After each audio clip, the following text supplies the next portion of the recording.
Poštovanje različitosti, tolerancija. Međunarodni dan tolerancije. Generalna skupština Ujedinjenih nacija 1996. godine je pozvala zemlje članice da ustanove Dan tolerancije u skladu sa deklaracijom o principima tolerancije koja je potpisana 16. novembra 1995. godine.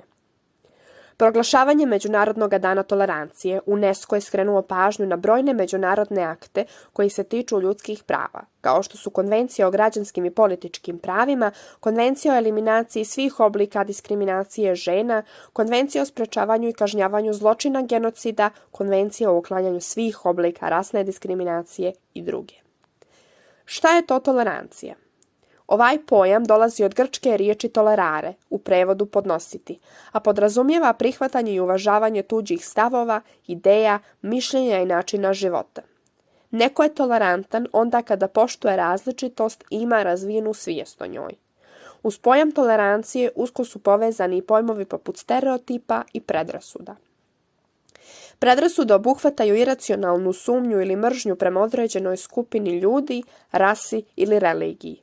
Uglavnom su utemeljene na društvenim stereotipima, a u najekstremnijoj varijanti mogu eskalirati određenim skupinama ljudi koji ukidaju ljudska prava. Kako se stiču predrasude? Sve kreće iz porodice i zavisi od vaspitanja. U porodici od malih nogu učimo o društvenim vrijednostima, normama, stičemo stavove o sebi i o drugima. Djeca u predškolskoj dobi prihvataju stereotipe i predrasude, pa će tako do polaska u osnovnu školu početi da se identifikuju s određenom grupom, dok će prema ostalima razvijati predrasude. Dalje predrasude djeca usvajaju od prijatelja, susjeda, sa TV-a, društvenih mreža itd. Predrasude su veoma štetne za djecu jer stvaraju lažan osjećaj moći koji vodi samo ka neuspjehu i razočaranju. Diskriminisane osobe se osjećaju manje vrijedno i socijalno odbačeno. Da li se tolerancija može naučiti? Vaspitanjem i edukacijom djece razvija se vještina tolerancije, uvažavanjem i poštovanjem tuđih mišljenja i ponašanja. Prvi učitelj je porodica. Djeca uče po modelu usvajanja i obrasca ponašanja gledajući drugog. Međutim, porodica nije jedini učitelj. Sve društvene strukture moraju biti uključene u razvoj tolerancije. Šta je to tolerantno ponašanje? Ovakvo ponašanje se izražava na razne načine. Naime, oni sa snažnim predrasudama izbjegavaju kontakt sa predmetom osude, te je nemoguće usvajanje informacija koje bi mogle uticati na predrasude. Netolerancija se izražava vrijeđanjem, izrugivanjem, nasiljem, hladnoćom pa i tišinom. Način na koji izražavamo toleranciju zavisi od vaspitanja i obrazovanja.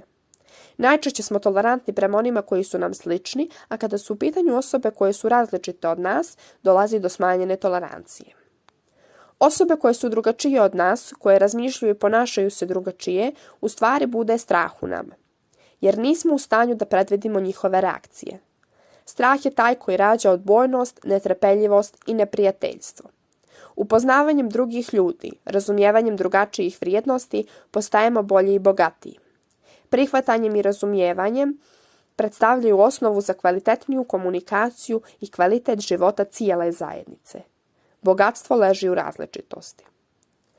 Ono prema čemu ne treba pokazivati toleranciju je nasilje, koje je izvor i polazište svake netolerancije.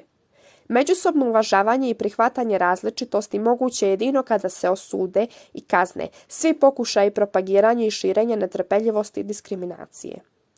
Potrebno je da svakom pojedincu, bez obzira na njegovu nacionalnu pripadnost, vjeru, pol, invaliditet, socijalni status, seksualnu orijentaciju ili bilo koje drugo lično svojstvo omogućimo da ravnopravno sa drugima uživa u svim ljudskim pravima i slobodi koje Ustav i zakoni Crne Gore garantuju ljudima.